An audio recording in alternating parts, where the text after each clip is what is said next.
Good morning, everyone, and welcome to the BHA's Town Hall on Rule Chapters 11, 12, 13, and 14.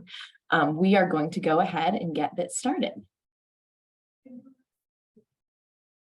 To start out, we do have two American Sign Language interpreters joining us today that will alternate throughout the session. If you would like to see that interpretation, you will want to pin these boxes to your main screen. So these are ASL interpreter Adrian and ASL interpreter Stacy. In order to pin the interpreters, you'll want to select Gallery View from the upper corner of your screen. Click on the ASL interpreter's screen, select the More button or those three dots, pin the video, and then repeat that process for the second interpreter. And thank you so much to Adrian and Stacy for their assistance with us today. We begin all of our stakeholder meetings with the BHA values, which we are very proud of, and we consider in every part of our work through rule drafting, through stakeholdering rules, and really every part of this process. And those values are truth, equity, collaboration, community-informed practice, and generational impact. We're really excited to collaborate with you all today to make these regulations stronger and better for providers of service and for the people of Colorado receiving services. Some housekeeping pieces. We have 2 hours booked today. This video will be recorded and uploaded to the BHA's YouTube channel. The YouTube channel link can be found on our Laws and Rules webpage and in the chat. We will be dropping links in the chat throughout the meeting so you can access our Laws and Rules webpage in various ways that you can engage with us going forward. We will have access to the chat and the transcripts, and we'll be taking notes to ensure that all of your comments are captured. And we encourage you to share whatever you are comfortable with in this venue. Some ways to share input during this meeting are you can use the chat function. You can raise your hand and come off mute to chat with us. You are also welcome outside of this meeting to submit to our email inbox. You are also welcome to use our Google form to submit written feedback.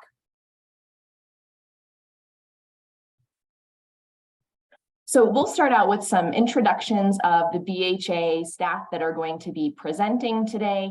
My name is Victoria Lasky. I am the Safety Net Associate Director, and I use she, her pronouns. And I will pass it over to Jenna. Good morning, everyone. Jenna Kapp, and I use she, her pronouns, and I'm a safety net licensing manager, and I have been working on drafting parts of chapter 2 and then chapter 11 and 12, and I will pass it over to Mel. Good, beautiful Colorado morning, everybody. We're so happy y'all are here to talk about rules with you. I know it's gray and cloudy outside, but it's still gorgeous to me. We are going to talk to you about, I worked on chapter 13 and chapter 14 as a safety net licensing manager. I use she, her pronouns, and I will hand it over to Mariana, who co-wrote chapter 14 with me. Thank you very much, Mel. Good morning, everybody.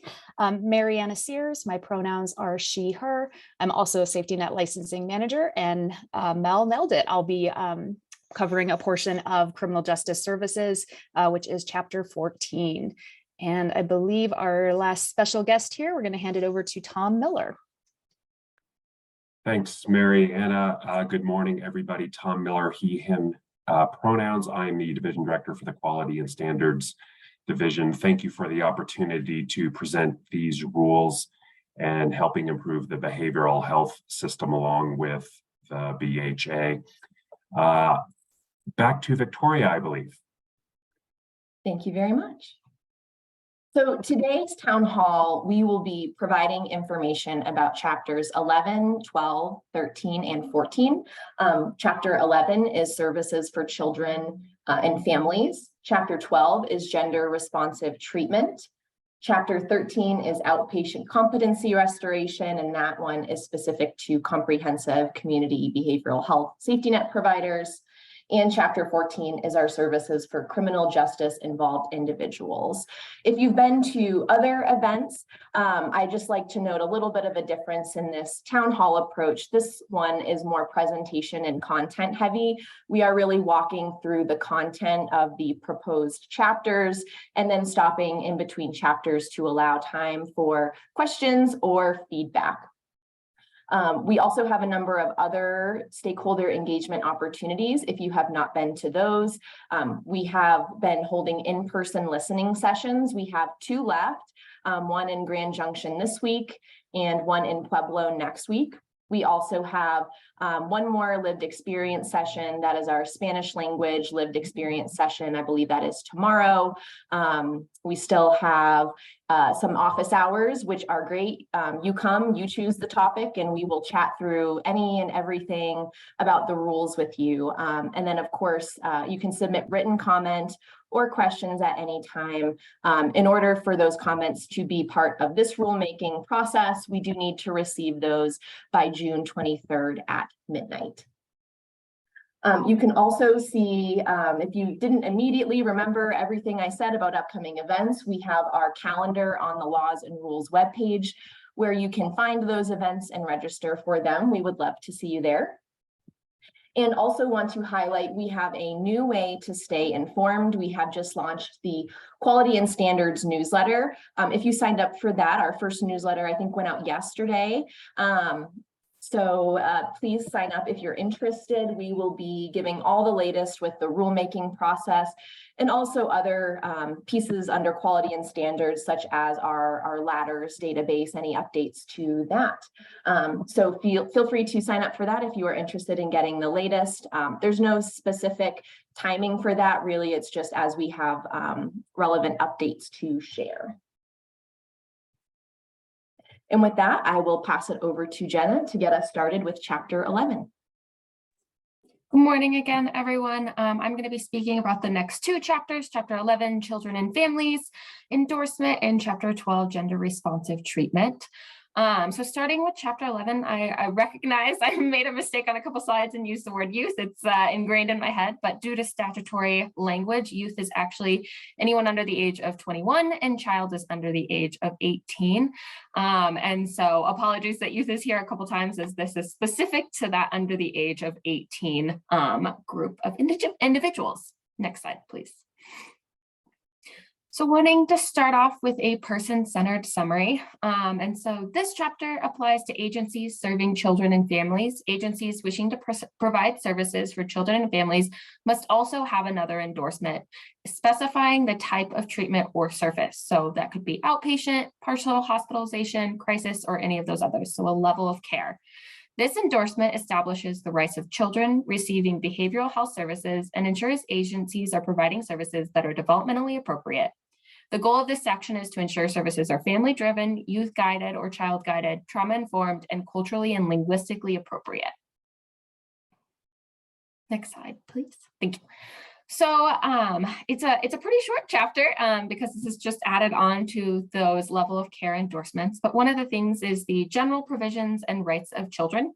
So a lot of this language is adapted from our current rule volume into CCR 502-1, part 21.200 through part 21.200.15. So some added language is that criminal history checks include CBI and FBI fingerprinting for providers serving children. So that means that the agency, when they are hiring an individual, will complete those background checks.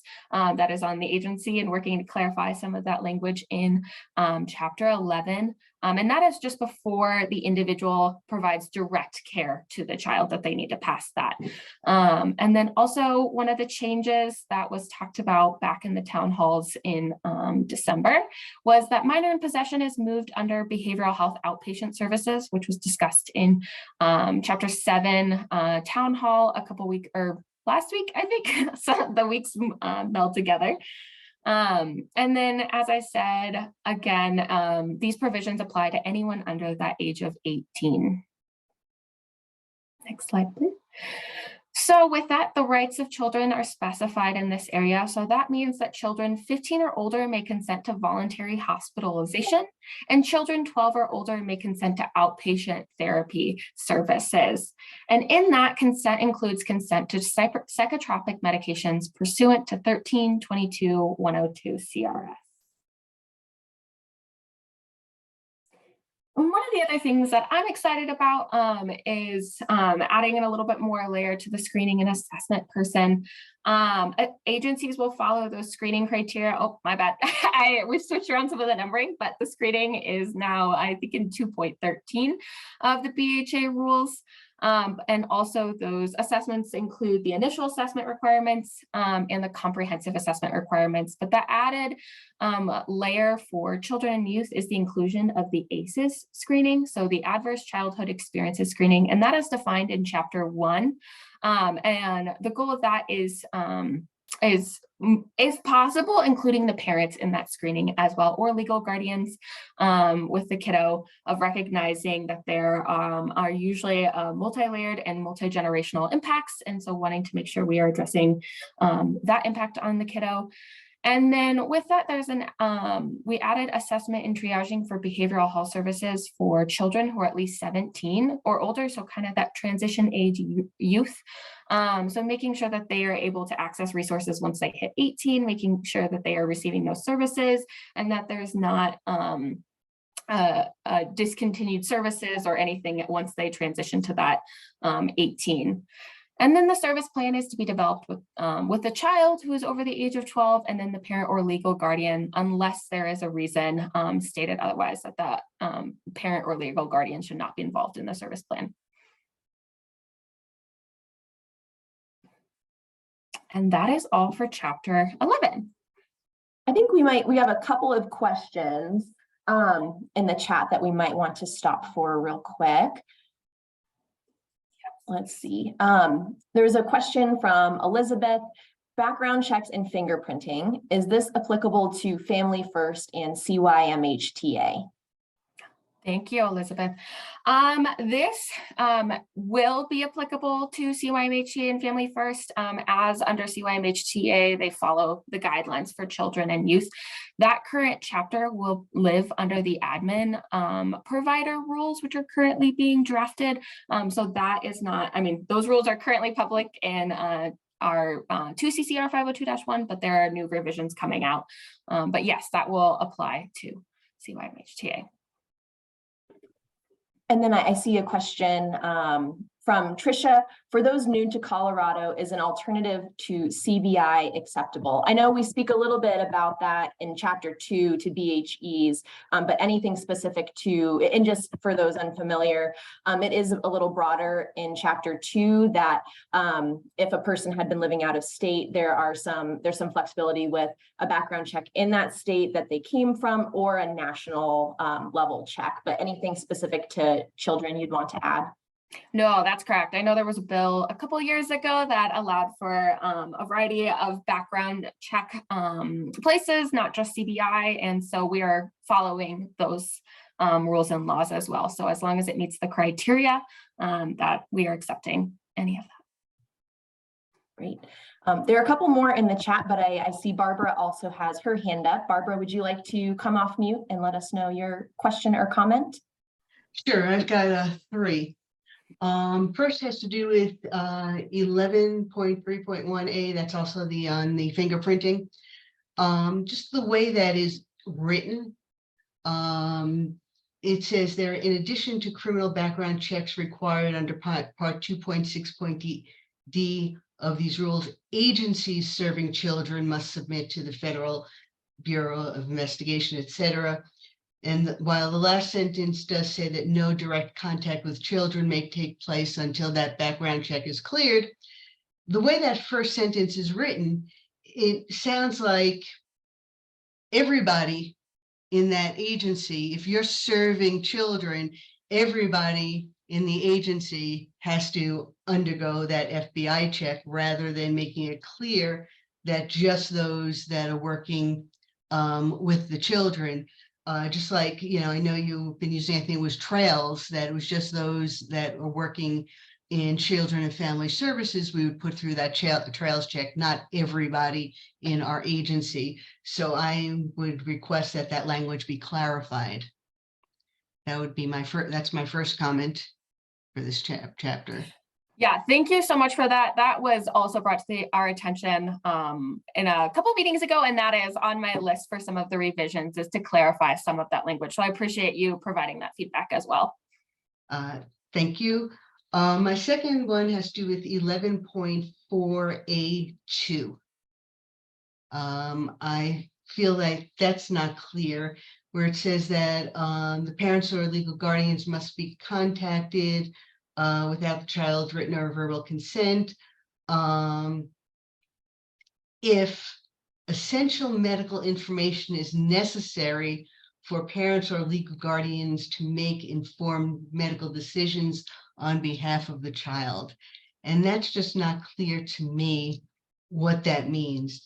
Does that mean, and I can send you a written comment on this, but does that mean that the parent or legal guardian needs essential medical information that the BHE has, or that the essential medical information is needed from the parent or legal guardian? And also, like, what about children who have consented to services on their own and that they have other rights to seek medical treatment? Because some children, you're 16, you can seek medical treatment as well as mental health treatment. So I just find that not clear. So thank you for that. And I would love to see your feedback or any recommendations that you would have for that section, because I agree. I think that is a little confusing. And so I will definitely take that back and look into how to provide more clarity around that. Yeah, I'll send you my question, because I can't, in this one, since I'm not sure what you're trying to get at, I don't know how to help you fix it, but I'll send you what my question is. And my third one there has to do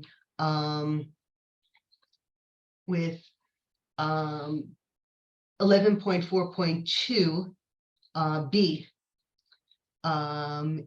that we talk in and I'm very familiar with the statute, so I know all this is in the statute, but we do talk specifically about how children who are 15 years of age or older can consent to the release of information.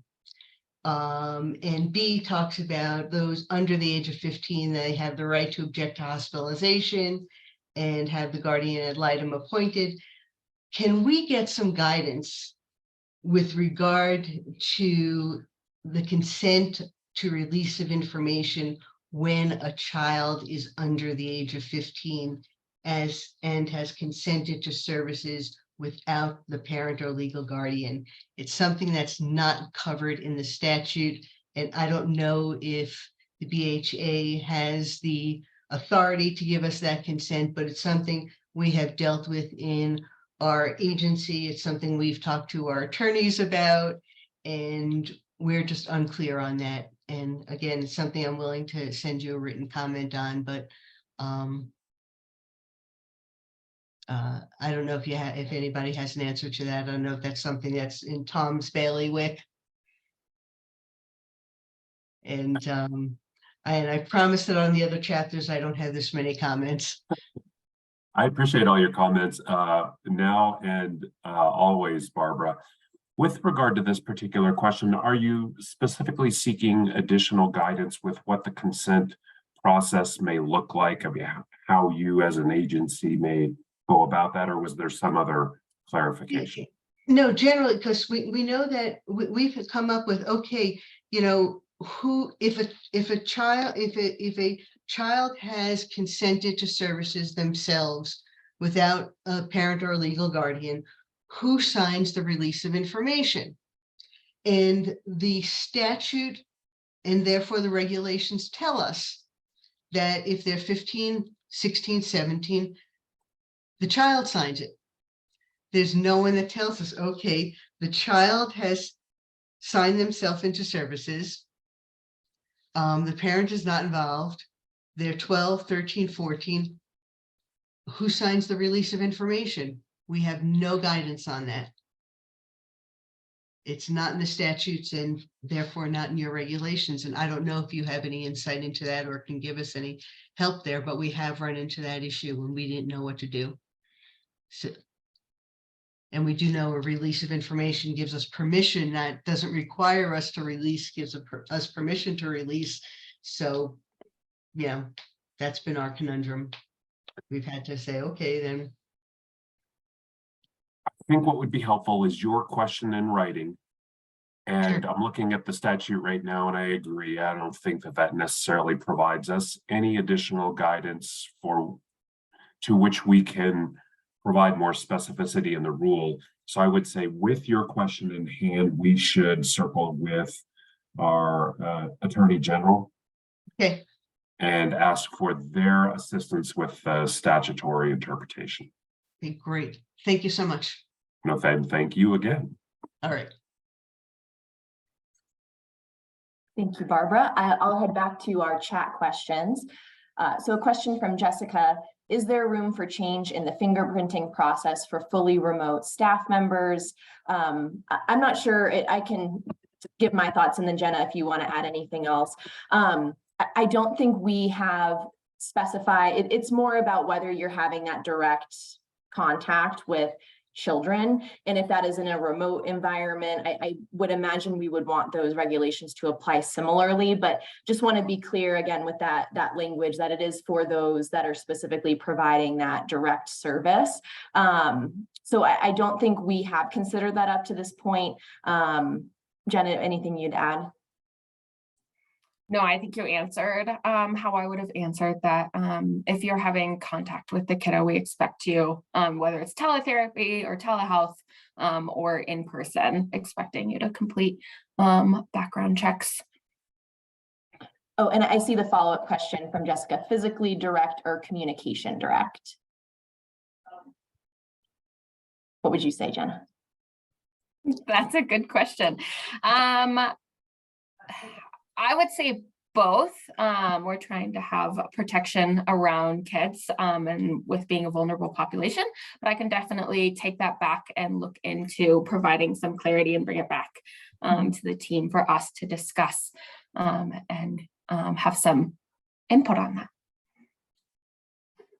Yes, thank you. And I think we can provide some clarification. It sounds like maybe some clarification is just needed there. Again, wanting to make sure we're protecting that child receiving services, even if those are remote services.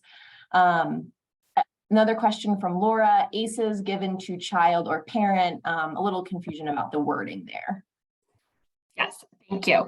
I've been working on adding some more clarity in that. That is not on the current rules online, but I recognize that was a little confusing, and so received some feedback. And so it is to be provided to the child. The ACEs screen will be provided to the child. However, we also want the parent to be included during that, if possible, if that would be helpful for the therapeutic process with the kid. Hopefully that provides some clarity. And if you have any recommendations, I'm always happy to take recommendations. We have Andrew asked: will the BHA provide guidance on which ACE tool should be used? Will providers be able to use PEARLs or similar ACE tools that are developmentally appropriate? That is a great question. I do not think we have delved that far into it, but as long as it meets the criteria of how we define ACEs in Chapter 1, we try not to outline a specific tool, knowing providers have a variety of tools and options. And so as long as those or that criteria is being met from Chapter 1, it could be any tool. Yeah, and in general, you won't find like specific screening tools or assessment tools in our rules for various proprietary issues, and also making sure that the provider is able to use what works for them as long as it's within within those requirements. So thank you for that. I also want to mention, I saw Pam's comment about all staff working with adults or youth or background check. Yes, so that is included in our Chapter 2 regulations for behavioral health entities. I can find that. I don't surprisingly, at this point, still don't have that citation off the top of my head, but we do require that background checks for all those who are providing that care. This chapter is just the one that's specific to children. All right, knowing we've got a few more chapters to get through, I think we may be good to move on. Thank you so much, everyone, for your questions and comments on that. And so I will move into chapter 12, gender responsive treatment. Who this applies to is agencies providing gender responsive treatment, including a pregnant or postpartum individual with substance use disorder. And so again, we like to start off with person-centered summaries. And so these standards apply to agencies serving gender-specific women's behavioral health services. And we have added a definition of gender-responsive treatment to provide some clarity. And so that definition has been defined as creating an environment and service continuum that reflects an understanding of and groundness in the unique biological, developmental, historical, relational, economic, and social experiences that shape women's lives, and thus respond through factors that include, but are not limited to, site selection, staff selection and training, program development, content, and wraparound supports that address gender-specific issues in the course of prevention, intervention, treatment, and recovery services. This definition has been created to provide more clarity for you as an individual seeking services. This endorsement is also not a standalone endorsement, as it's specific to you as a pregnant or postpartum woman or individual wishing to seek behavioral health care. Agencies wishing to provide services, a chat popped up. Agencies wishing to provide services for you must also have an endorsement to provide substance use disorder treatment in order to ensure you are receiving treatment that is unique for pregnant and parenting women or individuals. Next slide, please. And so some of the changes that have happened in chapter 12 is we added this definition of gender responsive treatment, as I already read, and then we also added a definition of postpartum to provide some more clarity. And that means the period of time following the birth of a child up to 1 year. Next slide, please. So these current these rules are adapted from 2 CCR 502-1, part 21.220 through 21.220.4.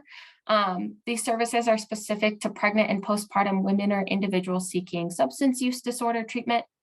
And some of the things that have been added in are training and experience in women's specific issues and services for service providers.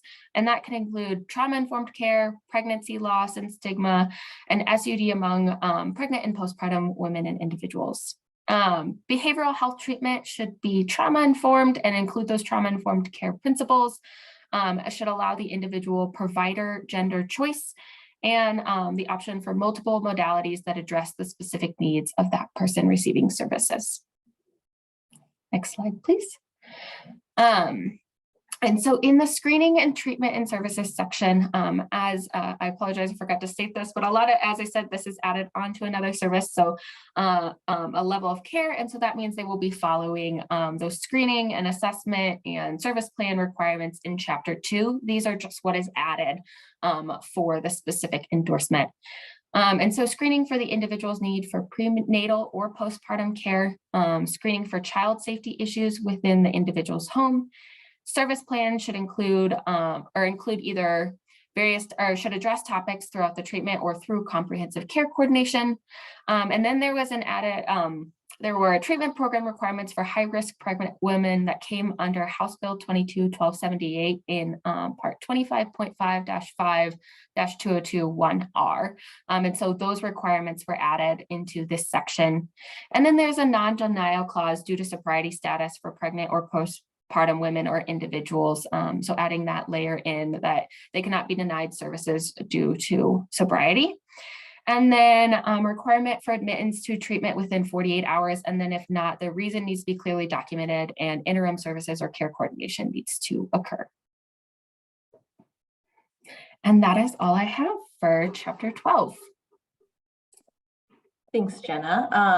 There was some comments regarding the title of the chapter, the gender responsive. as far as like, why isn't this called women's behavioral health services? I wondered if you could speak a little bit about the history of that term and why that's used here. Because I think, yeah, not intuitive. No, yeah, I appreciate that. That is very helpful. And I know that is something we are working on and have not done yet, but looking into the history. So one of the things that came of where gender responsive treatment came from was it was very progressive when that was outlined back in the 80s of having separate treatment for men versus women at that time. It was progressive, and then it's kind of adapted and moved along there is a federal grant and federal grant dollars that come from the gender responsive treatment, and specifically with that term women. And we are recognizing that that is not where we are at currently in our time frame, and that it is a very confusing title. We're wanting to change it. It is complicated, and we're still held to some of those federal grant requirements. And so I know I've been talking with some of our statewide programs individuals to see if we could change it. And I know that is something we are looking at potentially for the next iteration on the rules, as we would love to also have an endorsement that is gender specific, or that is specific to various genders in the LGBTQIA community. We would like to move into that, as I know this is a very confusing title. So I appreciate that. Hopefully that gave a little background, and we are working towards changing that title. Thanks for that, Jenna. Barbara, I see your hand.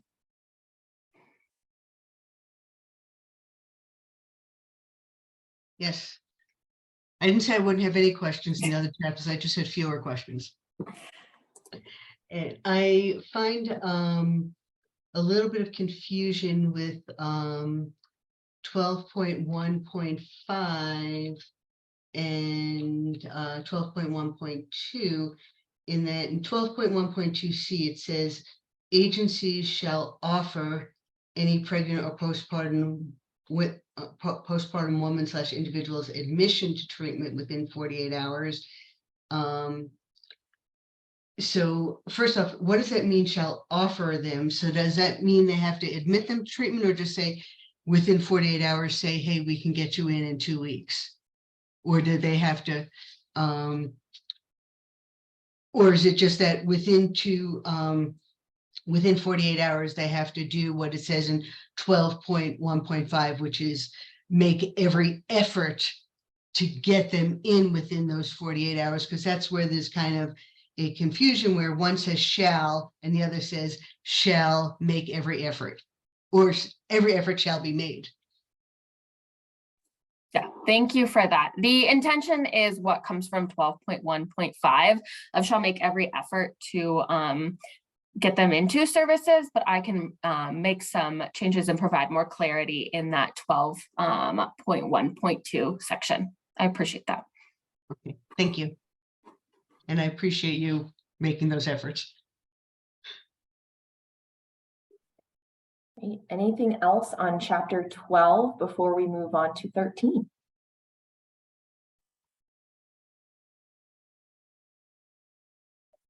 Oh, I see a chat from Jillian. A few more topics for consideration in 12.1.2a, prenatal substance exposure, including but not limited to fetal alcohol spectrum disorders, health equity, and barriers to care.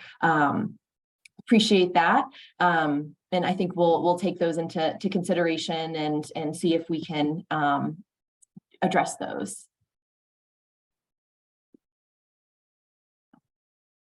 Thanks, Jillian. Anything else? Chapter 12. Yes. Yeah. Sorry, I did have one more question. People in this category, do they get to quote unquote jump the line? So if there is a list of people to get into services, and someone is pregnant postpartum, rather than going to the bottom of the line, do they just jump the line so that we can get them in sooner than somebody else? So this is where, in Jenna kind of alluded to this in her gender responsive, where that came from. This is very much tied in with our federal block grant requirements around priority populations and things like that. So I think your specific question, Barbara, and I won't pretend to be the expert on this, but my understanding is that's more funding based. If it's a program receiving those specific block grant dollars, there are specific priority populations that would need to be served first. And that's really what this section is speaking to. So I can definitely follow up and provide some more detail about that, but that's my understanding of that. Yeah, if you could, because you might be talking about, when you're talking about this funding and the grant program stuff, that might be stuff with which I'm not very familiar, so. Gotcha. Well, as I said, I know just enough to be dangerous, so I can follow up with our folks who are the experts on that. So Okay, thank you. great. Thank you. All right. Last call for chapter 12. I mean, not really. We can always go back and we'll chat about anything at the office hours, but for the purposes of this meeting, I think we can move on to chapter 13 and we'll pass that over to Mel. Great. Thank you so much, Victoria. Again, good morning, everybody. Let's talk about the exciting 2-page chapter of Outpatient Competency Restoration Services, or chapter 13. This specifically applies for those that are comprehensive community behavioral health providers. Next slide, please. The person-centered summary for this service offering is that this service will provide education for court-ordered outpatient competency restoration.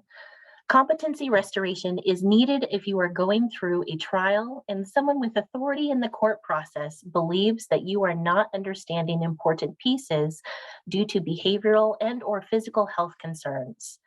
The judge will order you to attend this service to see if you're able to gain the important knowledge to be active in your trial. This chapter is only for restoration education that is ordered by the judge to happen in an outpatient setting in your community through an approved provider, and not restoration education that can happen in a jail setting or at the state mental health hospital. This service is contracted by the Colorado Office of Civil and Forensic Mental Health, and they will let BHA know if the provider is approved or not to provide you with services. Next slide, please. So you might be wondering how outpatient competency is connected with this safety net system. In House Bill 22-1278, it created that connection by mandating that outpatient competency restoration is part of that comprehensive behavioral health safety net system, and that the BHA needs to ensure that at a minimum, all of these services listed here are provided by those comprehensive providers. Next slide.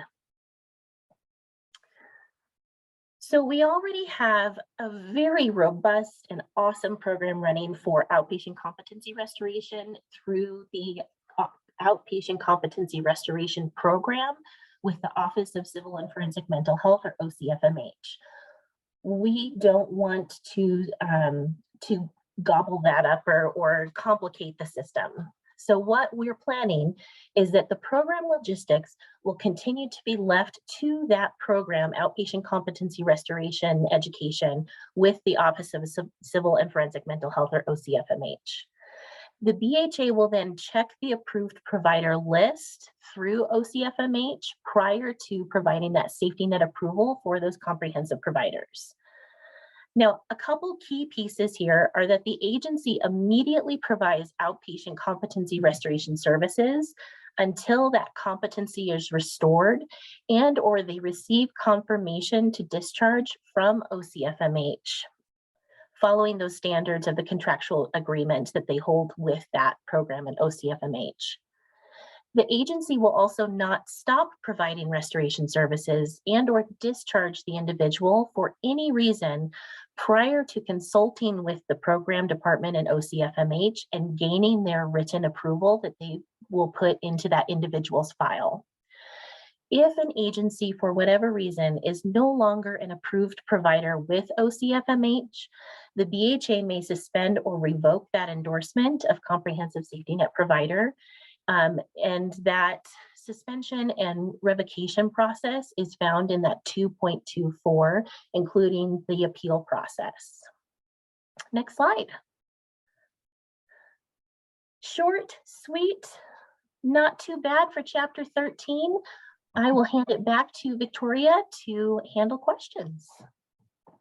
All right, we had one question come in from Kevin. Is the idea that only designated comprehensive community behavioral health providers can offer competency restoration services? Hi, Kevin. That's a great question. No, we are just adding to this comprehensive provider system within the outpatient services program. So there will still be individual outpatient competency restoration providers throughout the community.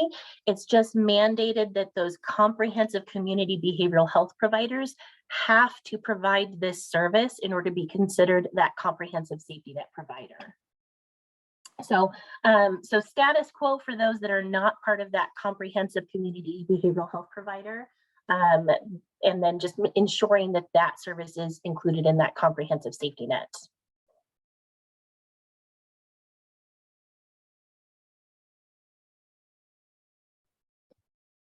Thanks for that, Mel. I'll give it just another few seconds in case anyone wanted to raise a hand or drop something in the chat.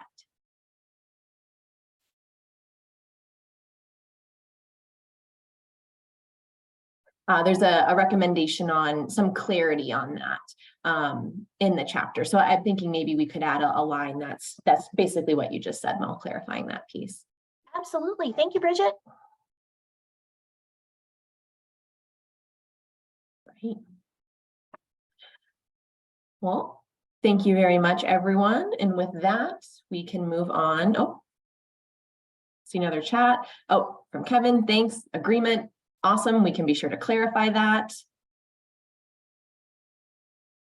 Oh, and I see your question in the chat, Elizabeth, regarding chapter 11. What I think we'll do, just to make sure we get through all our content, we'll continue on to chapter 14, and then we can hold some time at the end to go back to any other chapters. So we'll take that one and hold that for a little bit and continue on to chapter 14.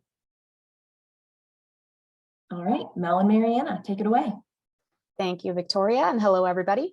I'm going to go ahead and get us started with chapter 14, talking a little bit about the structure, who it's applicable to, and then I will hand it over to Mel to wrap things up with our DUI specific section. So chapter 14 is our criminal justice services, and this applies to any licensed agency providing criminal justice specific services, including the DUI and DWAI education and or treatment.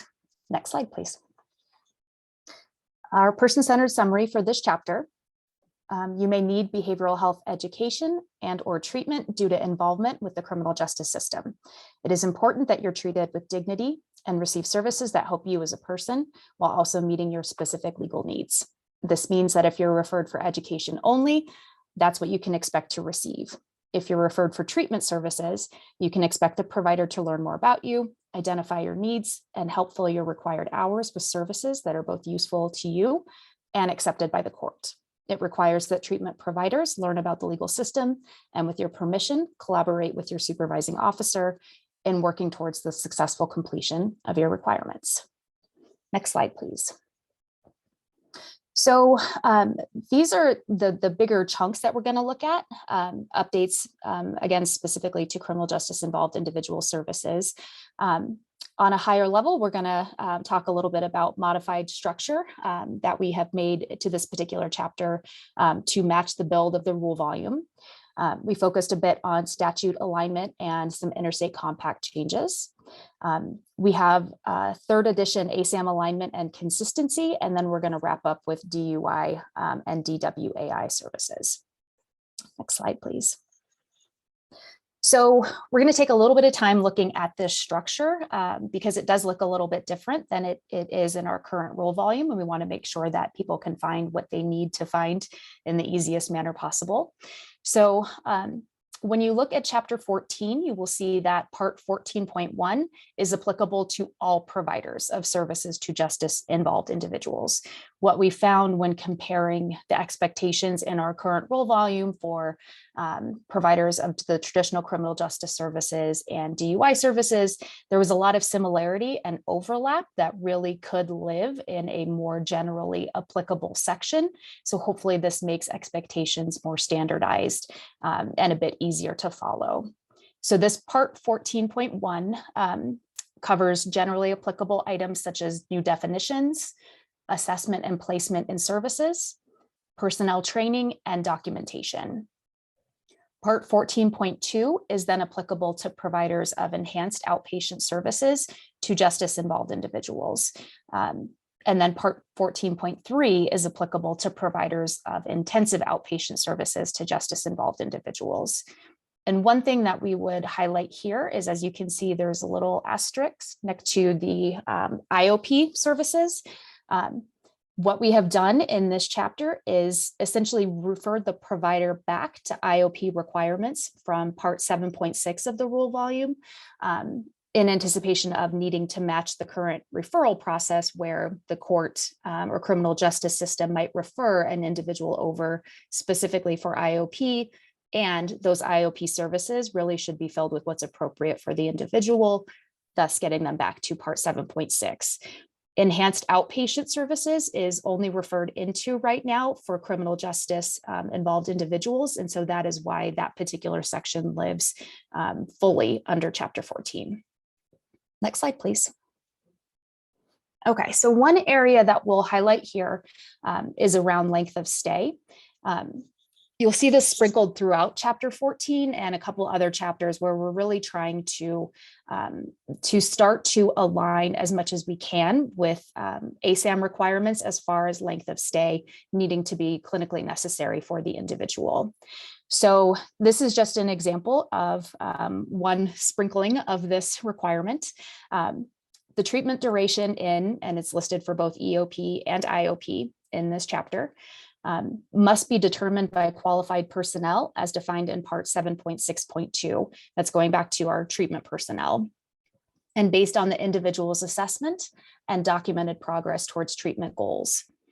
A subpoint to this is when a supervising entity recommends a treatment duration or a specific number of hours in whatever service that is not justified by the individual's assessment, the program is expected to address the discrepancy with the supervising entity, provide an alternate service recommendation, and document the results of the collaboration in the individual's record.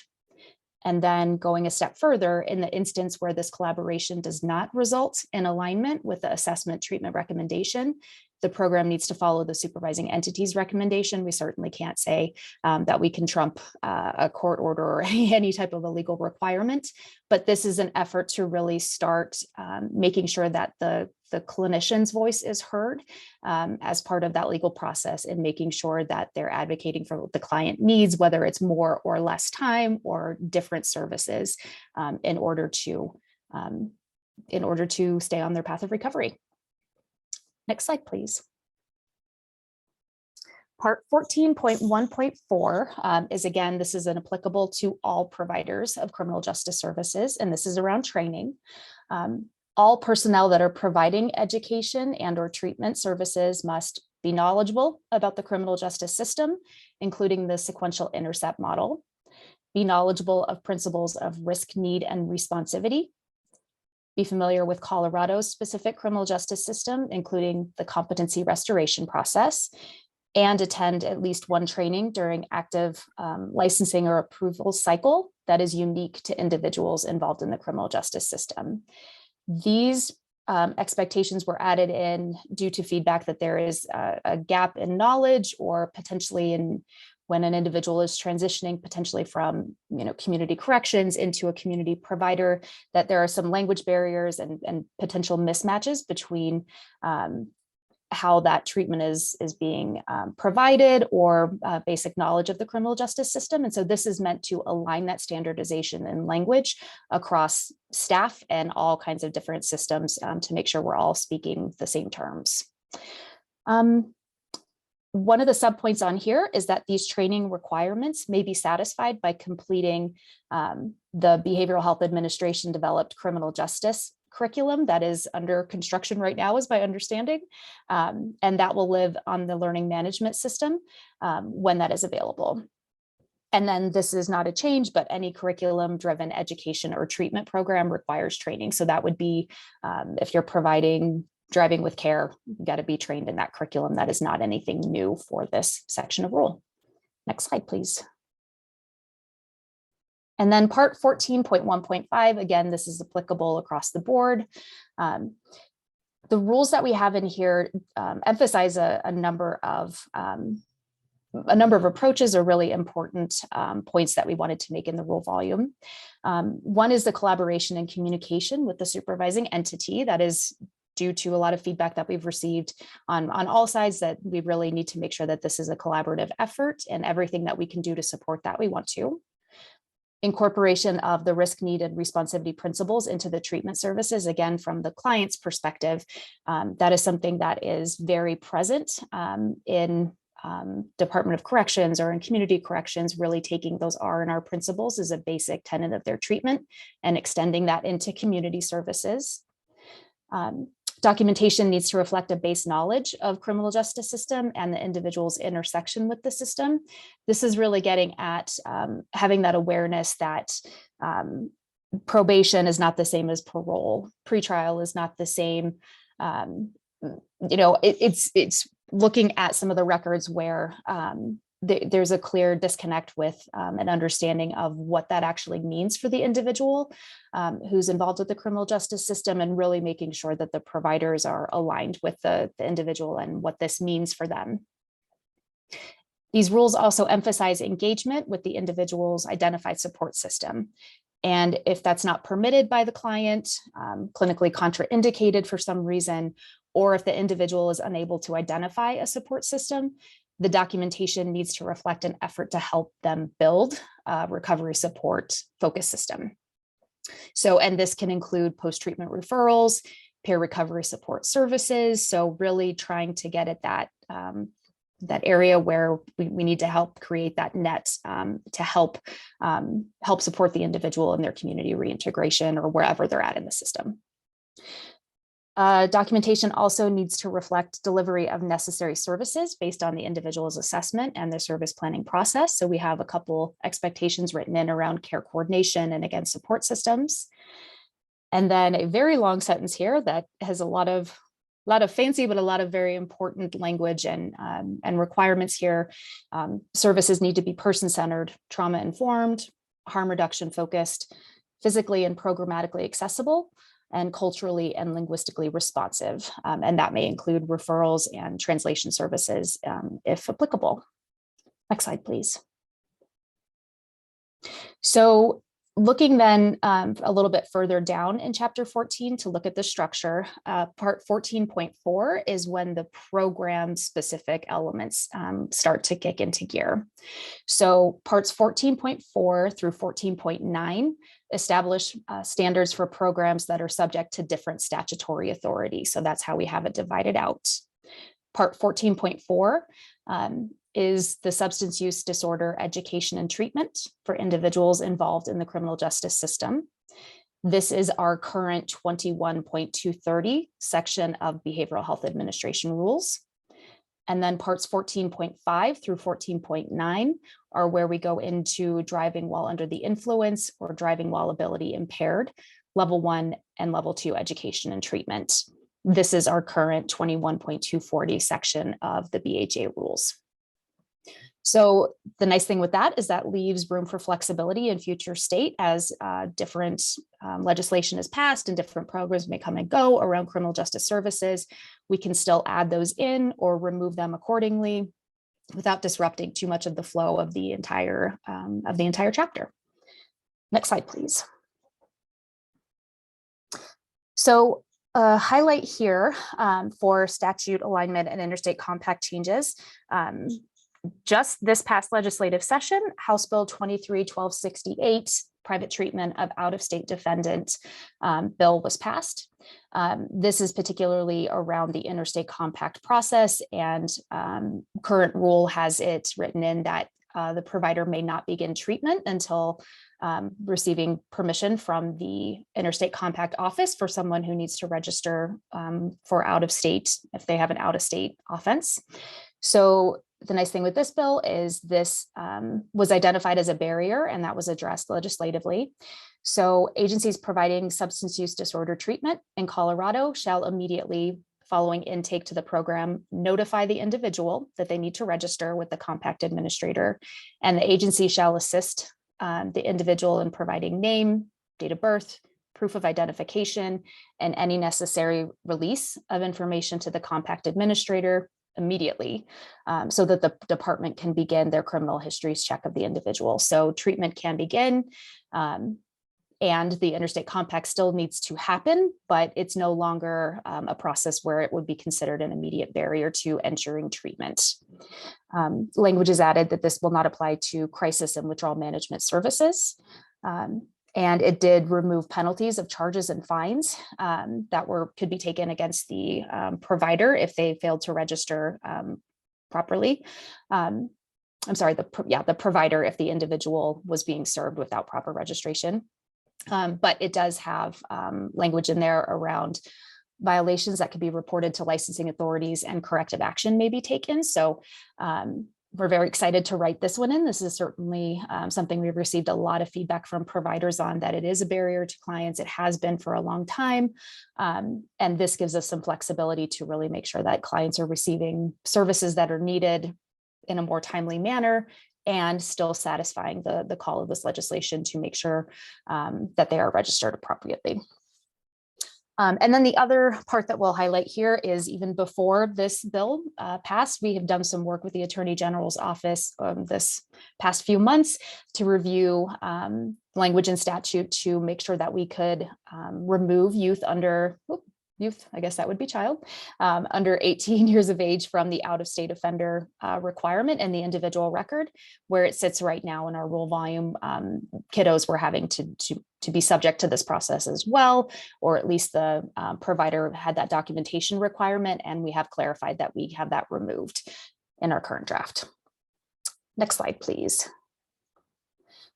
Okay, and then one of the other efforts that we have in this chapter 14 is really working towards 3rd edition ASAM alignment and just consistency with our rules and making sure that they are matching where they need to match. So one thing I'm going to highlight here, we've updated our section to align with the current 3rd edition of ASAM criteria. And I will just put a little asterisk on that one. That's been a question and a concern that we've heard quite a bit about 4th edition ASAM criteria and what that looks like. Just to emphasize, we are moving forward with the 3rd edition of ASAM, and that is what our rules will be promulgated based on, hopefully in January, assuming everything goes well. And those rules remain in effect until a future rule process where we specifically focus on 4th edition ASAM criteria. The nice thing with this is that means that we were able to add in early intervention in education. So an ASAM level 0.5, which is more appropriate for somebody who's referred over, say for level 1 education. That is what they will receive, and the provider can be appropriately licensed for that. We've updated the EOP, enhanced outpatient sections, for DUI and criminal justice to both reflect a minimum standard of 3 hours. There was a discrepancy that was identified in our current rule right now, and so we're fixing that here. And then again, kind of sprinkled in there, updating the length of stay in EOP and IOP treatment, really trying to step up the clinical assessment and the clinician's voice in that, so that if there is a discrepancy, something that needs to be addressed, that there is a collaborative discussion that occurs with the supervising entity, and they document what the result of that collaborative effort is. Next slide, please. So this, I think, is the last slide that I will be presenting before we get into DUI services. So part 14.4 is substance use disorder treatment, education and treatment for criminal justice involved individuals. This is our current BHA rule section of 21.230. And if you look at this, it's minimally changed from how it reads in current rule. And part of that is because there needs to be a good amount of systems work that happens before significant changes are made to our rule volume around that. We want to make sure that this is a system that's been put in place, that was collaboratively developed by a number of systems. And certainly there could be a ripple effect to any significant changes that are made on our end, and we're not prepared to do that at this time. A lot of the attention and energy went into DUI services and updating that, so we'll have more of a report back for you on that.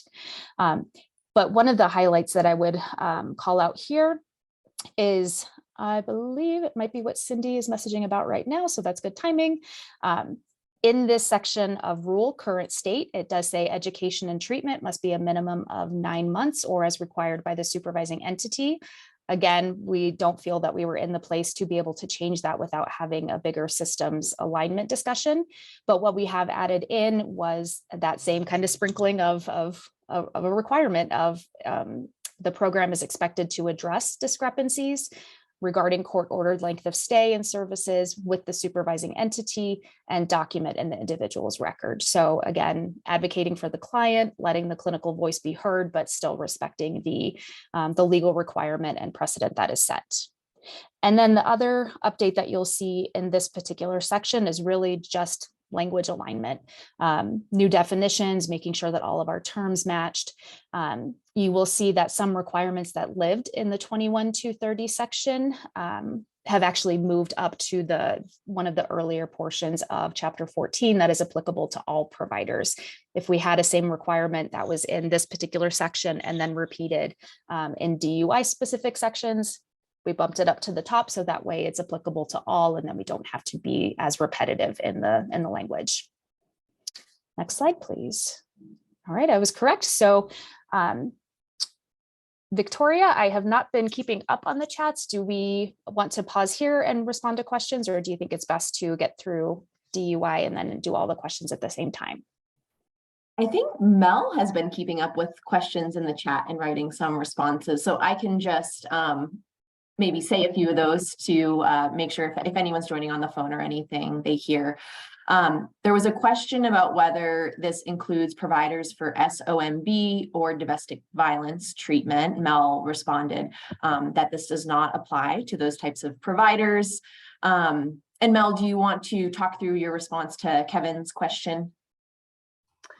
Sure. Let me refresh my brain here. Kevin had a great question of, does 14.1.5C mean that providers are supposed to document their training in every client's record, and that it's not sufficient to keep that in a separate staff specific or HR area? Excellent question. We will go back and look at that language. So what that section specifically states here is that documentation in the individual record must reflect personnel's general knowledge of how the criminal justice system works by including information related to the trainings in this part 14.1.4. And what we were getting at there is we want to ensure that there's a demonstration of that knowledge that we're seeking from those trainings, not that personnel have to list, these are the trainings that I have been to for every clinical record that they're doing for individuals receiving services. So yes, keep the staff trainings in the staff file, and then we will look at that language to make sure that it is that it's demonstrating that knowledge and clear that language up. So thank you for that. Thanks, Mel. And then I think it sounded like Mariana, you may have addressed Cindy's question regarding that education and treatment must be a minimum of 9 months. Cindy, did Mariana address that sufficiently? Yeah, that was helpful. Thank you. Great. Awesome. Thank you. Press that, Mariana, you saw that out of the corner of your eye and were able to respond. That's the only one I saw in the moment, so that was fantastic. All right, I think that's all I see. I don't see any hands, so let's keep going. It is back to me. Let's talk DUI rule revisions. Super excited to talk about this. This applies specifically to those providing those education and treatment services for individuals with driving under the influence or driving while ability impaired charges. Next slide, please. Overall, this section, similar to the CJ section, we did a technical cleanup and alignment with statute. So there's language that reflects more statutory language, like therapy has moved to treatment, which is the appropriate statutory language.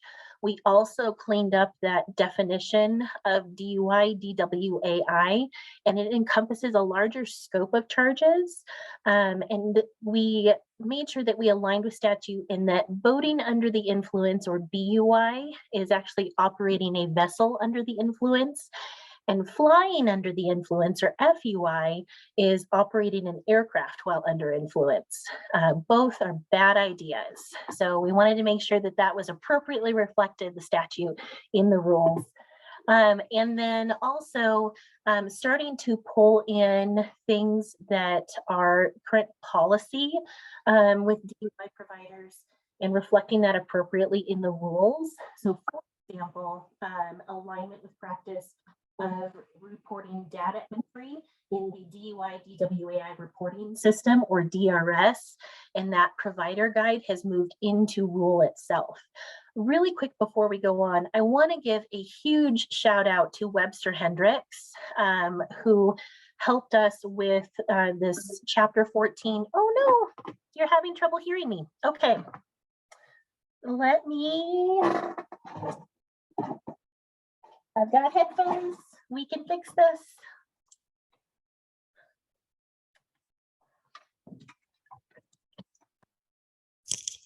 All right, sorry about that, Adrian. Is that better? Okay, great. So sorry about that. Okay, sure, absolutely. So huge shout out to Webster Hendricks, who is the state subject matter expert and the DUI program manager with the Behavioral Health Administration. He was a huge help in this chapter. As you can imagine, he was excited to clean this chapter up and make it reflect more of what DUI policies are and move those practices into rule. So thank you, Webster. I don't know if you're on here today, but huge thanks to him. Next slide, please. Okay, more moving of existing DUI, DWAI policy into rule includes, we have a brand new section, and I'm gonna park on that for a couple seconds more in the next two slides, around giving credit for specialized services attended towards those DUI, DWAI requirements.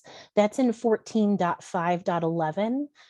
We also increased the information around that interlock enhancement counseling portion in 14.5.12, creating more a solid foundation and incorporation of those IEC into those DUI, DWAI programs, whether that agency offers that service on site or providing referrals to other agencies that offer the IEC program. Something that you'll also see when I talk about level 2-4+ rules is moving and incorporating those phases and competency into rule language. Very excited about that. Next slide, please.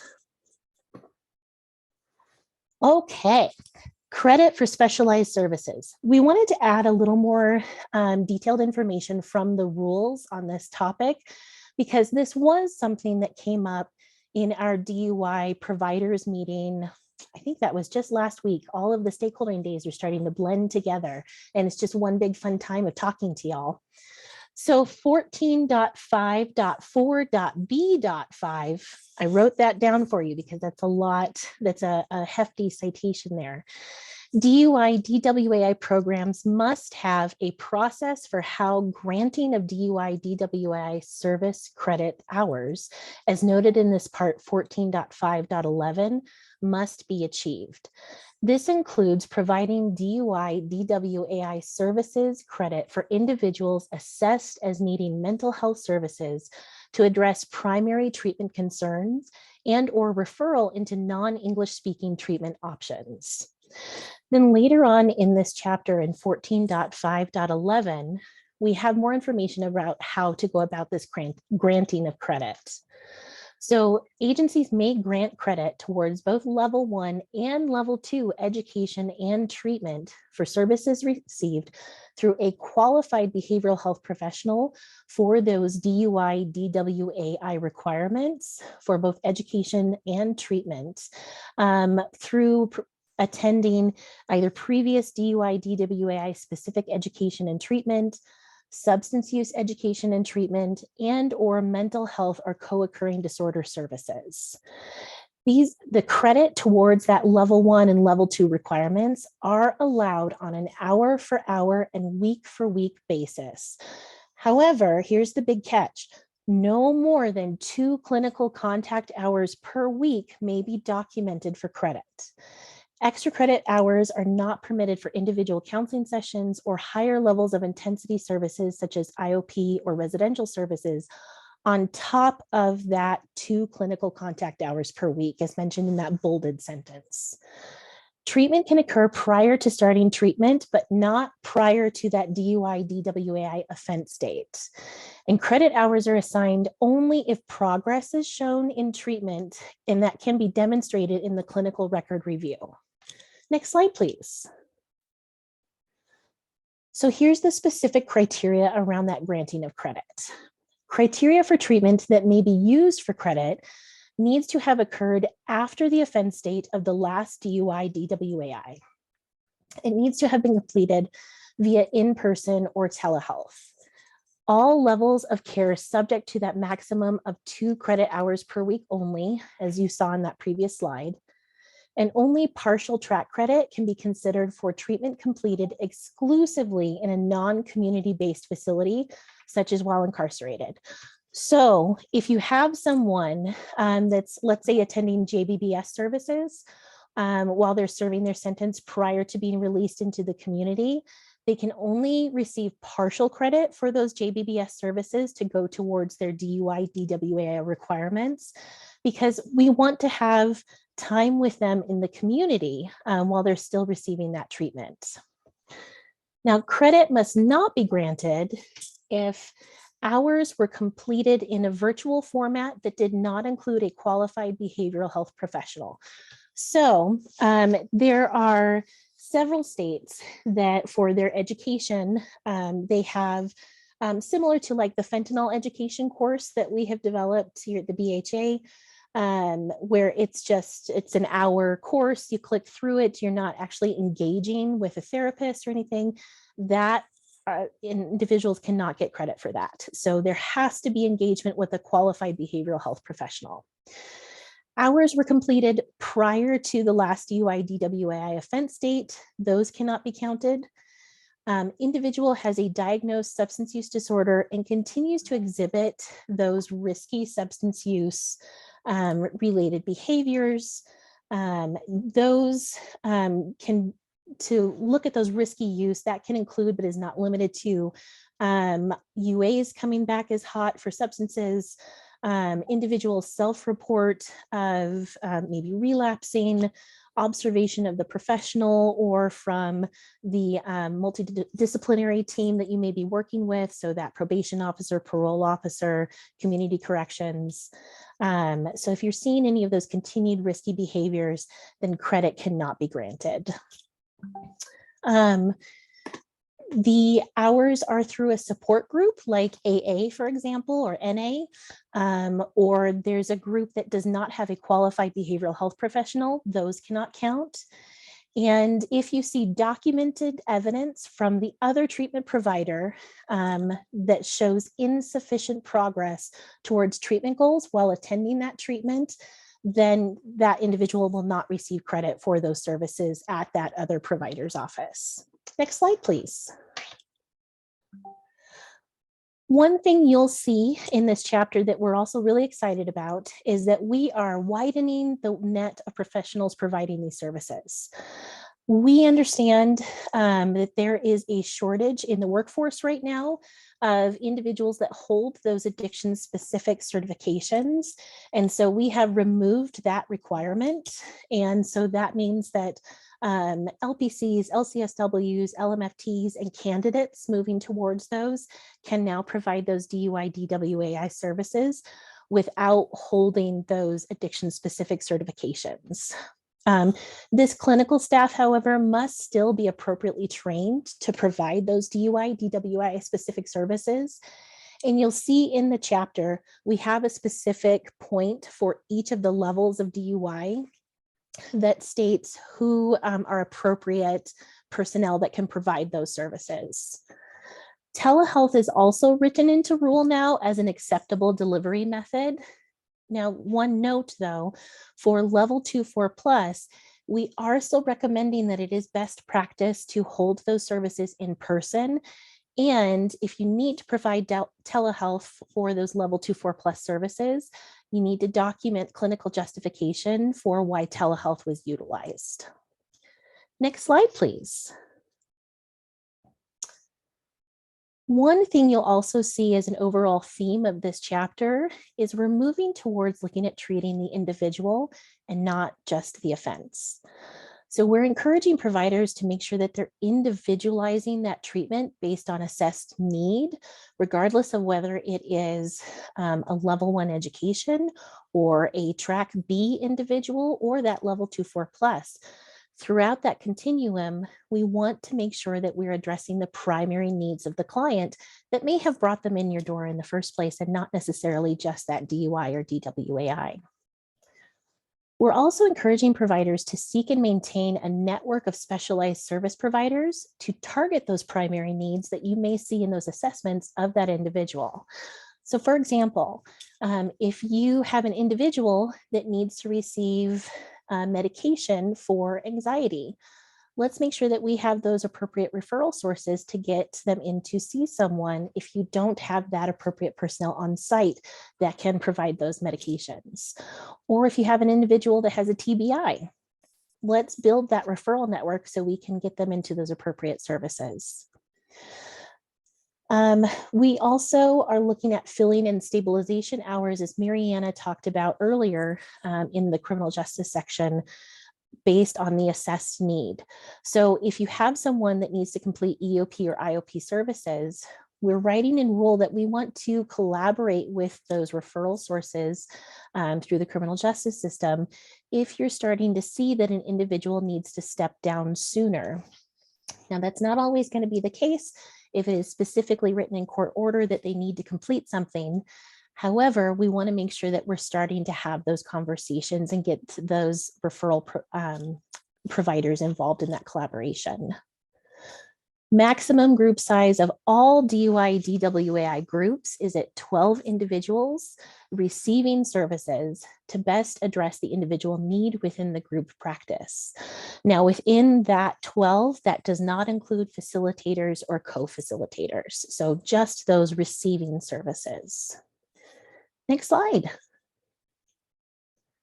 All right.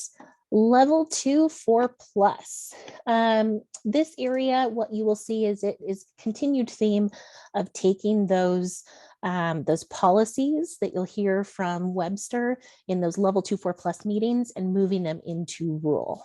So this specifically applies to those licensed providers of level 2-4+ services for individuals with 4 or more DUI, DWAIs. Next slide. So overall, what you'll see in this particular section of 14.9 is that 4+ providers are receiving accurate referrals. So in the rule, we wrote that for all DUI, DWAI providers, if they have an individual with 4 DUI, DWAI offenses or more, if they do not have a 4+ endorsement to provide those services, then they immediately need to refer them to a 4+ endorsed agency. Now, I come into the BHA from working in the DUI world, and so I know this will be a huge help for those 4+ providers because I definitely received those angry individuals that they started services with a non-4+ agency and then were told, "Oops, you actually need to go see a 4+ agency and none of your treatment is counted." So we wanted to stop that and put that in the rules so that way individuals are getting the appropriate treatment that they're supposed to be receiving. 4+ personnel, we want them to be experienced. This is the highest level of DUI in the state. So we want to make sure that these folks are receiving appropriate treatment at the level that they need. So this personnel needs to have a minimum of 1 year experience with DUI or DWAI services to be the primary clinical professional for these 4+ individuals. And then again, we want our 4+ providers to be connected, to build, utilize, and maintain a network of referring community partners to provide those best care for these individuals. Next slide. On the treatment side, we're aligning the expectations and timelines for phases and competencies and service plans. So here's an area where we're trying to reduce provider burden, and instead of having to track, when do I need to do an update on the service plan? When do I need to do an update on phases and competencies? And we wrote in that phases, competencies, and treatment goals need to be updated on the same schedule, so that every 6 months, or if there is a change in service or circumstances for the individual. So aligning all of that together will hopefully reduce some of that burden of documentation. We also wanted to prioritize the individual's phase and competency progress as being the core to the program completion over those minimum hours and months requirements. So shifting the focus over to phase and competency progress and not that minimum of 180 hours over 18 months. And then again, supporting that fully individualized care process. So ensuring that folks are receiving individualized services and they're not in, let's say, like a 4+ group, that they are receiving the services that are identified appropriate in their assessment. Next slide. Okay, that's everything for DUI services, and I will hand it back over to Victoria to moderate questions. All right, we just got a few questions in the chat, and I know Mariana has been working on those behind the scenes. So we had a question from Elizabeth about how are you defining qualified behavioral health professional in this chapter? So I will jump in on that one and say, Elizabeth, I think you found something that we don't have explicitly defined. And so this, I think, is one of those areas where we had a number of different versions, and we may have missed connecting the dots of qualified behind the scenes. What we do have right now is in chapter 14, it connects that qualified behavioral health professional back to chapter 7, 7.3.2 personnel, and it goes into treatment personnel, including authorized practitioners, licensees, certified addiction specialists, candidates, but then it also goes into certified addiction technicians and counselors in training. So I think this is an opportunity for Mel and I to go back and look at that and make sure that we are closing that loop more clearly, whether it is potentially adding that as a new definition or explicitly just listing the staff that would be applicable there. So thank you for identifying that. It is it's too much of a henpeck here to get that answer for you. So we will get that fixed before it goes forward. So that would be my answer to that. Mel, would you have anything to add to that? I do not. Sounds good. Thank you for that. Had a question from Jessica.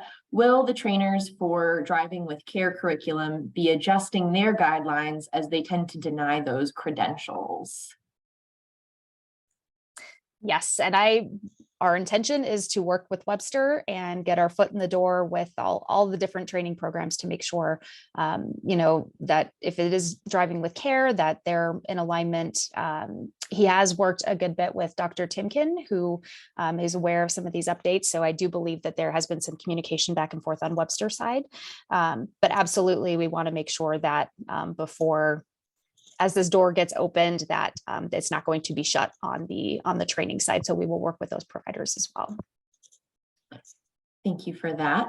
Had another question from Jessica about communicating that change. I think this was specifically that change with the 4+ providers to the criminal justice and attorney system.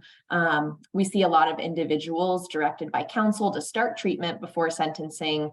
And those with 4 or more, it ends up in frustration, which I think is what Mel was talking about earlier. Yep, absolutely, Jessica. Boy, have I had those individuals in my office. So I completely relate with this question. That is why in the language that we added, it is based on the offenses and not necessarily sentencing. So it is on those DUI, DWAI providers to make sure that if they cannot provide level 2, 4+ services and they have someone come in for an intake that reports that they have received 4 offenses, then they need to give an appropriate referral and not continue with that intake. Mariana, did you want to add anything to that at all? I'm actually just trying to find the citation and I will drop that into the chat as well. And yeah, Jessica, if you want to look over this language and see if there's a way to tighten that up and make it more clear, it's a great question. Please take a look at the language and let us know if you have a recommendation. I think the big piece is trying to avoid that treatment providers are going to be put in a place of speaking against what counsel has advised their client to do. And so if we can maybe, I don't know if there's a way to create an informational campaign to make sure that counsel is also aware that we're going to tell them they have to go to a 4+ provider if they have 4 or more offenses, whether or not they're DWAI or there's a really good story or all of those things, because that's a dynamic that is very difficult to create rapport from if we're basically speaking against what counsel has told them to do. Excellent. I appreciate that further context. We had a similar question in the criminal justice provider meeting about how are we communicating this to Department of Criminal Justice, DOC, and so we will add that to the list of as we're looking at how we're going to disseminate this information and help with training to our state partners. Thank you for that. We had a question from Nola. If you could please clarify again the 180 hours or 18 months minimum required.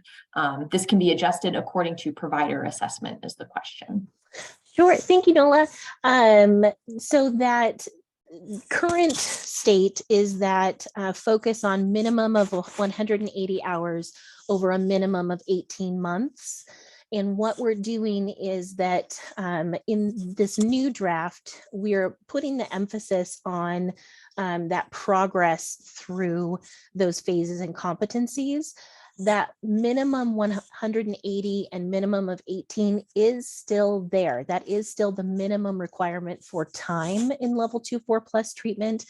However, as we all know, sometimes folks need more than 180 hours in 18 months. And so we wanted to make sure that if the focus on those competencies and appropriately moving that individual through those phases, that minimum of 180 and 18 is not the primary focus.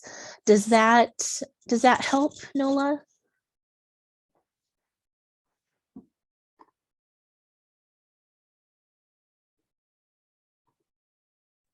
Yes, it does. Thank you. Okay, great. Thank you for that. We had a question from Kevin related to DRS. So 14.5.11 H3A, wow, that really tells you how long of a chapter that is with that kind of a citation, says you must document the actual admission and discharge dates from the prior provider, but the DRS system only lets you enter dates for one admission at a time. So you can't bundle their hours in your hours into one DRS. You'd have to enter 2 separate DRSs. Any insight there, Mel or Mariana? That is correct. And actually, I am so thankful I was in the last level 2, 4+ provider meeting because I heard Webster answer this question. And I highly recommend, I don't know if Webster is on here today, I didn't see his name in the list, but you can also reach out to him for further information around this. What his answer was is that yes, you do create a separate DRS specifically for those hours that you are granting credit for, and then you have your own DRS that has your hours that you are providing. Mariana, did you want to add? Okay. Nope, perfect.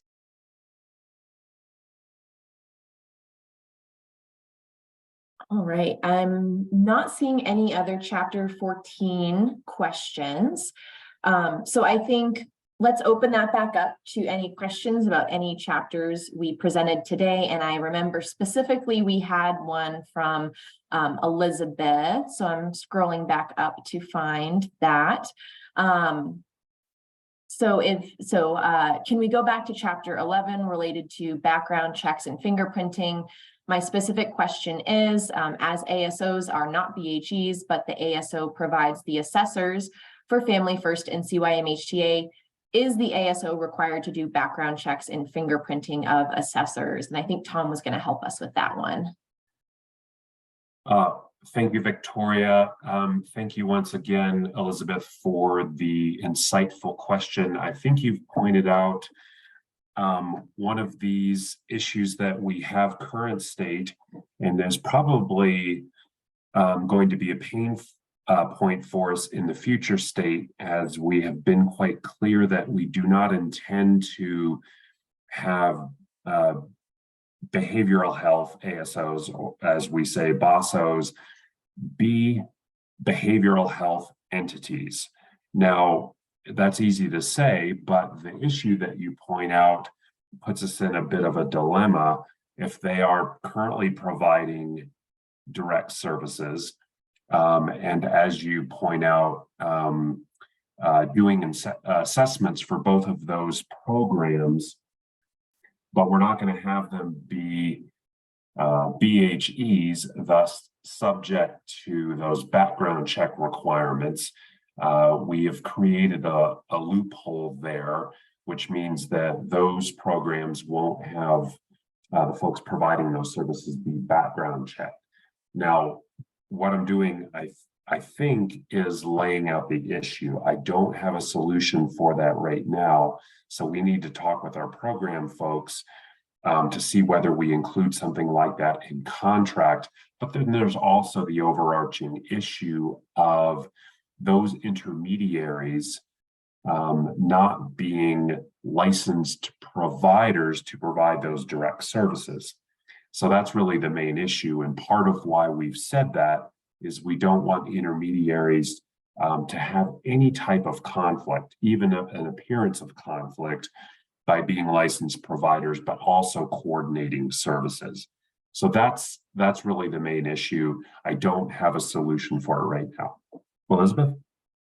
Yeah, thank you, Tom. I appreciate that. And I do just want to clarify that when I say that the ASOs have to provide the assessors to do those programs, I am not referring to us as the ASO using internal staff. I'm thinking about, we contract out with other licensed mental health professionals to do those assessments. And so my question more is around us as the ASOs, do we need to do our own background check and fingerprinting of those assessors? I think the answer is no, but the issue is, and this is maybe not for your particular agency, but perhaps for others that choose to do that service themselves. So we have some that are and some that aren't, and we need to standardize that particular approach. You're right. Thank you. And thank you.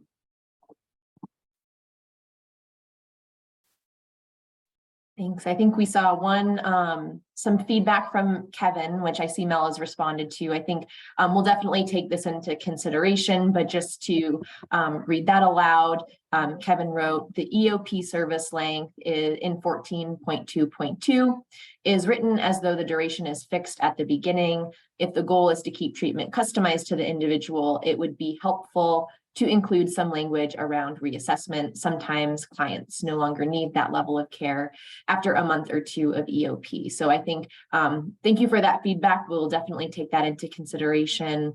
So yeah, thanks.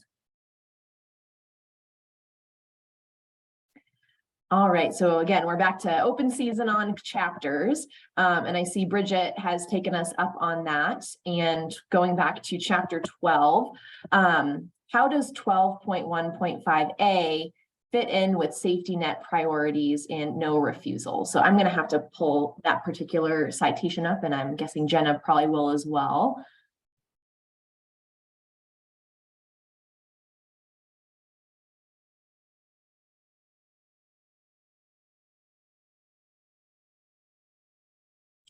And I think this may be one that kind of speaks to the conversation with Barbara earlier about, you know, the block grant funding and how priority populations specifically fit within that context, with safety net being a kind of separate approval system.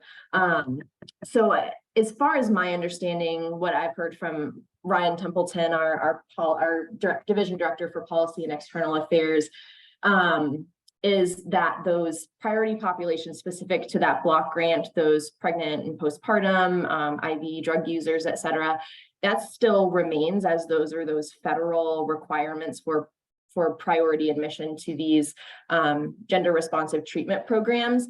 And then the safety net is kind of that separate list that was created by law in Colorado. So I think there are ways that those interact, and also some ways that, because one's coming from that federal requirement and one's from that state, that they're a little separate there.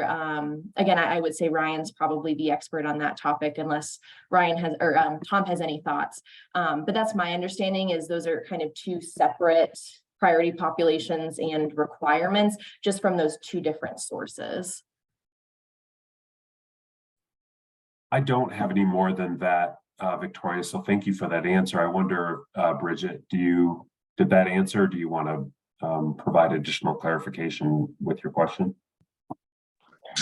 No, that makes sense. Appreciate the clarification. Thank you. Thank you. All right, I see a question from Elizabeth. So slide 4, I think we're back in chapter 11, rights of children. The question is, children age 12 and older can consent to outpatient therapy. Is age 12 also the age of consent for medications? So Jenna, would you like to take that one? Sure, and I might hand it also over to Tom. I know this has been a conversation we have been having. There has been a lack of clarity around what consent actually includes. And so 13-22-102 or CRS defines that consent can include a child consenting to a physician licensed to practice in the state to examine, prescribe for, and treat the child for use of drugs or substance use disorder without the consent or of notification to the parents, or legal guardians. And so that is our current working definition. That obviously isn't the most clear of what age does that actually mean. And yes, I see you're only a physician. That's the language that comes straight from 13-22-102, and I can pass it to Tom. I'll see if he came off mute. Well, first, Jenna, I appreciate you reading the statutory site. I got this question. It's not coming to me from whom, but I was working on that yesterday, in fact. So I think we need additional clarity in the rules. I think as plain a reading as we can get from the statute is that the answer is yes, but I want to double check that, and that also may be an AG question. Thank you. That would be super helpful. I know that's something that we've struggled with a lot, is trying to figure out really truly what the age of consent is.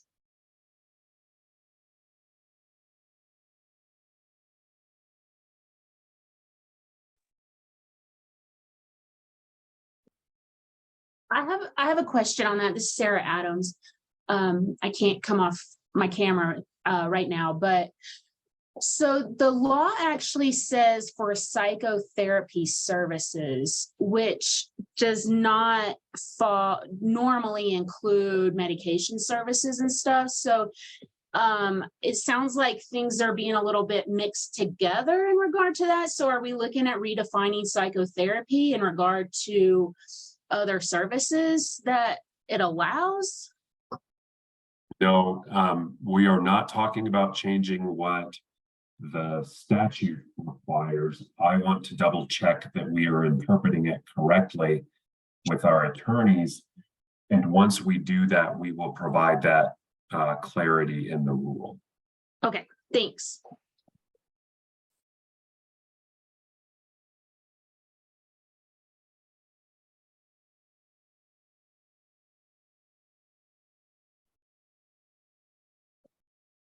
All right, we've still got about 20 minutes left in this meeting. If there are any other questions or feedback for chapters 11, 12, 13, or 14. So we'll pause and see if there's anything else.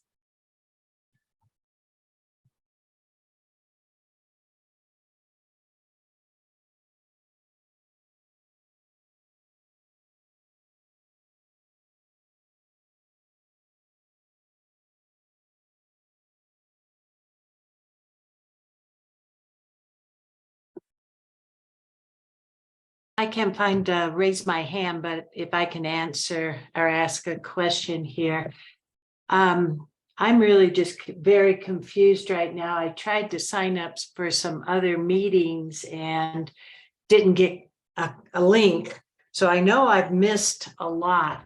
And I'm just trying to figure out what affects me or doesn't, because I've kind of heard some different information. Where do I go to find out what my agency is required, what the changes are?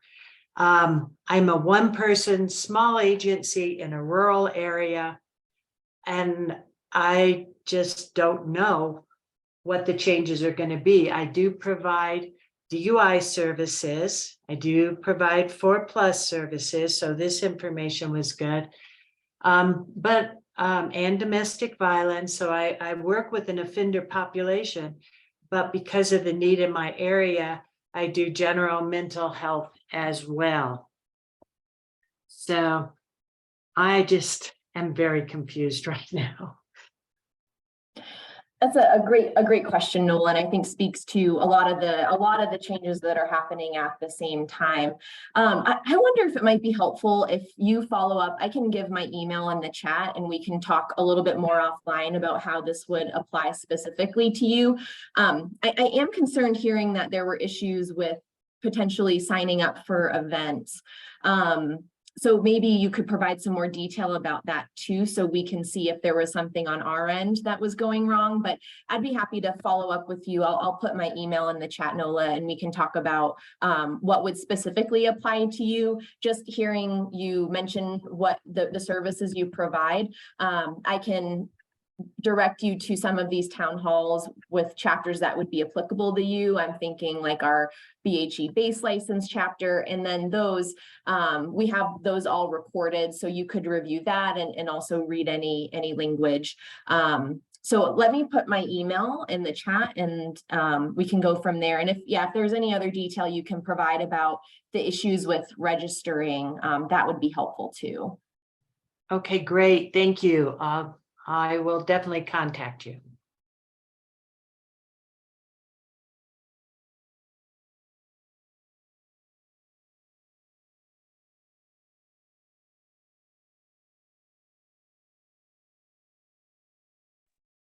I see Bridget's hand. Oh, Tom, you're on mute. Hello, We were can you saying hear the me? same thing. Go, Bridget. All right. I've been focusing on chapter 12 lately, the gender responsive chapter. And a lot of the standards are really great standards to have. And just wondering if you've thought about wrapping around some other chapters. It kind of feels like, women or pregnant people are othered with this chapter, or is the reasoning because it's directly impacted by block grants, just trying to understand the structure in this endorsement specifically. Yeah, and I can speak. So in a prior life, I was at Healthcare Policy and Financing and was the program, I oversaw the Special Connections program there, which is really that specific who this chapter is really intended for. So this was a program that was created in the early 1990s. It was the first residential substance use disorder treatment program that was covered by Medicaid. In recent years, thankfully, that benefit has been expanded, so any Medicaid members can access residential substance use treatment. But this was really created then to create the standards for those specific providers to access that specific Medicaid benefit was the original intention. And so a lot of that in that is tied in with some federal programs and requirements, as Jenna talked about, that where that it's the origin of that gender responsive treatment language.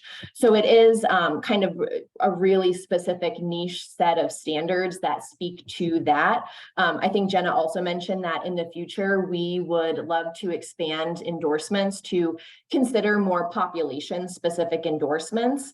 I think just with our timeline, this go around, that's not really within the realm of possibility, but it's something the BHA is definitely interested in entertaining. Does that help at all, Bridget? Yeah, no, I appreciate that clarity. And I know we'd be very happy to see any other revisions to this and expanding those requirements so other folks can support these populations. So really appreciate the answer. Absolutely.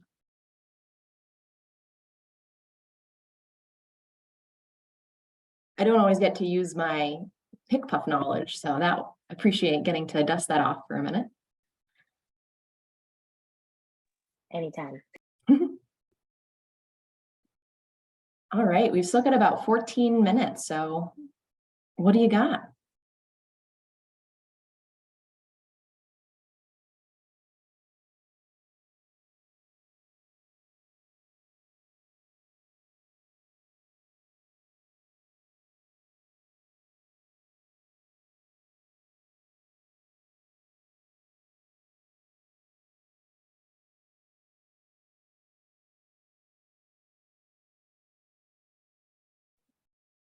All right, I am going to advance the slide to just our wrap up, and we'll begin wrapping up. But again, if you're still typing, please feel free to continue, or you know, we've still got a little bit of time, but if there isn't anything, then we can go ahead and get wrapped up. So just want to say thank you all so much for being here today and asking your excellent questions.